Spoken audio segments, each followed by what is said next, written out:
What's up, guys? This is Clark Fahrenthold back with VegasOdds.com. Week 1 of the college football season is come and gone. The great thing is, though, Week 2 rolls around. And I've been scouring, going along, looking at the lines, and I think I found the game that's going to make us some money right here this week. I'm going to take us out to an in-state rivalry between Iowa and Iowa State. If you're a smart betting person such as myself, I expect you to take these notes and tail Iowa at -3.5. I'm going to go ahead and walk us through what I like about Iowa and what I don't like about Iowa State so you can kind of get a gist of where I'm coming from. Looking at Iowa State, I'm not really ever a fan of betting on things that I have more questions to than I have answers. When I look at Iowa State's roster, I see more questions than answers. Let's just take a look at what they lost from last year's team that they'll be trying to replace this season. First off, no more Brock Purdy. That's 19 touchdowns from last season. That's 3,000 yards gone. That's an established quarterback that is no longer with the team. That hurts. Charlie Kolar at tight end. Big offensive playmaker, 12.1 yards per reception last season, as well as an 85.5 PFF grade. That's a bit of a bummer to lose. Perhaps the biggest thing they took a toll on and lost this past season for the 2021 squad would be stunned running back Breece Hall, who's now moved on to the NFL and the New York Jets.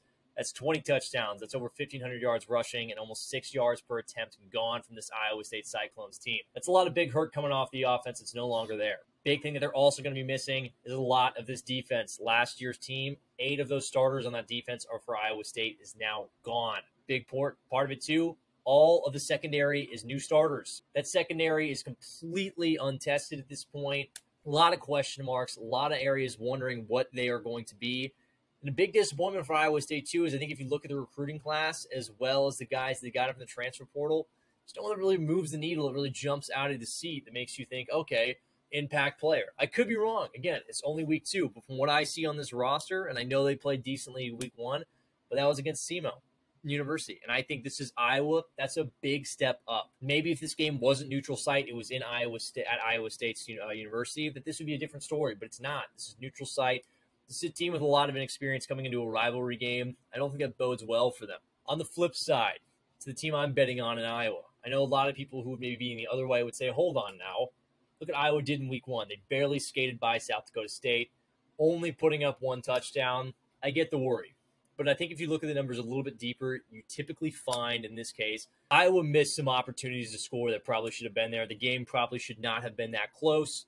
I expect an improvement there for sure. I have faith in that. But the reason I'm betting on Iowa, the biggest reason, is because the backbone of this team is that defense, and this defense is insane. First off, for their game in week 1, allowed only 2.1 yards per play. That's really, really good. Any way you slice it, I don't care who the opponent is. That's great. As well, for what it counts, they forced 2 safeties. I don't know how many other teams typically do that. I don't think it's a lot. That's insane. You know what? You just don't see it too often. That's a big one for Iowa. As well, if you look at the roster itself, let's look at it. Linebackers Jack Campbell, Seth Benson are back. That's 248 combined tackles returning from last season. He'll be back in the linebacker core this year. That's a huge stopgap in the middle of your defense, roaring and ready to go. As well, you'd be hard-pressed to find a better defensive backfield in college football maybe than the Iowa Hawkeyes. Returning to the team will be 2021 Defensive Back of the Year Riley Moss.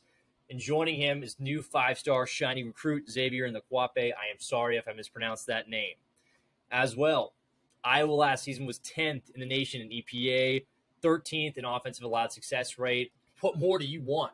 That's a defense that doesn't let things go. That's a defense that doesn't let things move. That's a defense that will turn the ball over in a big moment when you need it and will stop a game, stop an offense when you need it because they are elite. When you look at Iowa, I know the offense hasn't been there. Heck, I mean, it's been nothing in week 1. It wasn't there. I think it'll pick up, though, and I think Iowa's defense, that's going to be the thing that pitches the shutout for them. I'm not saying they're going to shut Iowa State out. I'm not saying that at all. What I'm saying is that this defense is going to create problems for them, and I think it's going to be problems that Iowa State and this roster that's filled with a lot of question marks will not have the answer to. So, again, if you want to make some money, you lock in Iowa at -3.5. It'll do you well. So for VegasOdds.com, I'm Clark Fahrenthold. Hopefully the next time I'm talking to you good folks, we're all a little bit richer.